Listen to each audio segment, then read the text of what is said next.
سیارہ ڈائجسٹ کا ایک قرآن نمبر چھپا تھا. اس میں ایک شخص کی کہانی لکھی تھی کہ قبر کھودتے اس کی قبر کھل گئی.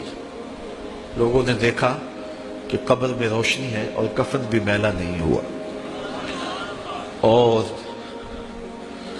وہاں گلاب اگے ہوئے ہیں جس کی خوشبو سے ماحول میں عطر پھیلا ہے.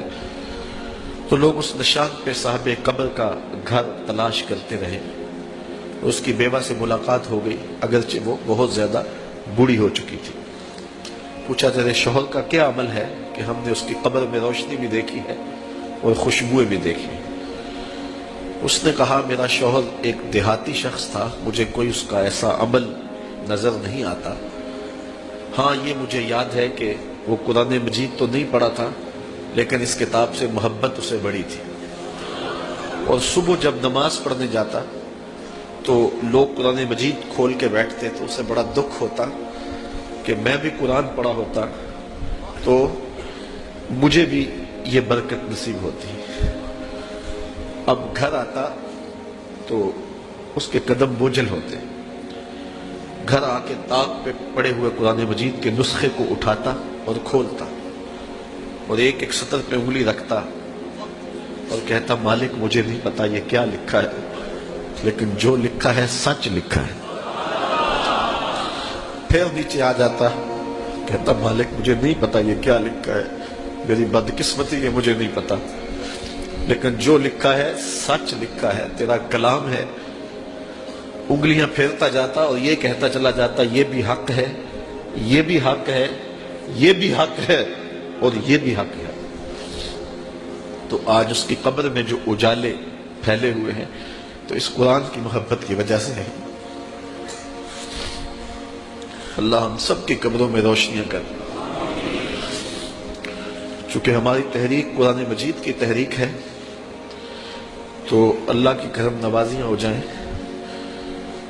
ہم اس کتاب کا حق تو ادا نہیں کر سکتے، لیکن نوکری تو اللہ نے ہمیں نصیب کر دی ہے. اللہ اس کتاب کی برکت، جس نے قرآن کو کھول کر نہیں دیکھا، راتوں کی تنہائیوں میں اس کی تلاوت نہیں کی، اس کے پیغام کو نہیں سمجھا، تو یہ آنکھیں اس لیے رب نے دی تھی کہ اس سے میرا قرآن پڑھو. تو قیامت کے دن وہ شخص نابینا اٹھایا جائے گا. میرے حضور نے ارشاد فرمایا کہ راتوں کی تنہائیوں میں اٹھ اٹھ کے قرآن پڑھا کرو اور قرآن پڑھتے ہوئے رویا کرو. پھر کہا فَإِن لَمْ تَبْكُوا فَتَبَاكُوا، اگر رونا نہ آئے تو رونے کی کوشش کیا کرو. حضرت داتا گنج بخش علی حجویری سے ایک مرید نے پوچھا حضرت اگر رونے کی کوشش کریں پھر بھی رونا نہ آئے؟ فرمایا مقدر پہ رویا کرو. اتنے سنگ دل ہو گئے ہو.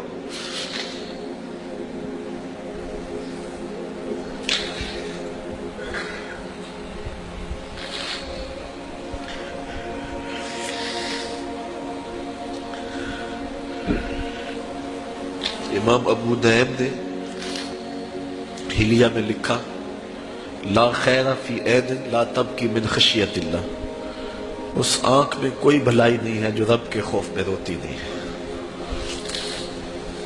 رومی کہتے ہیں جہاں پانی چلتا ہے وہاں سبزہ اگتا ہے، اور جہاں آنسو چلتے ہیں وہاں رب کی رحمت اترتی ہے.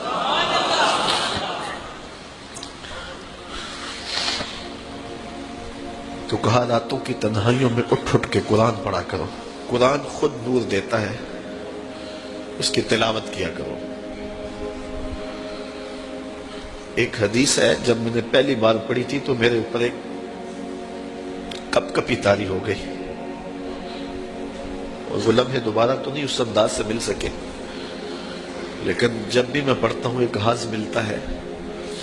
فرمایا قرآن یہ اللہ کی وہ لٹکتی ہوئی رسی ہے جس کا ایک سرا تمہارے ہاتھ میں ہے اور دوسرا سرا تمہارے رب کے ہاتھ میں.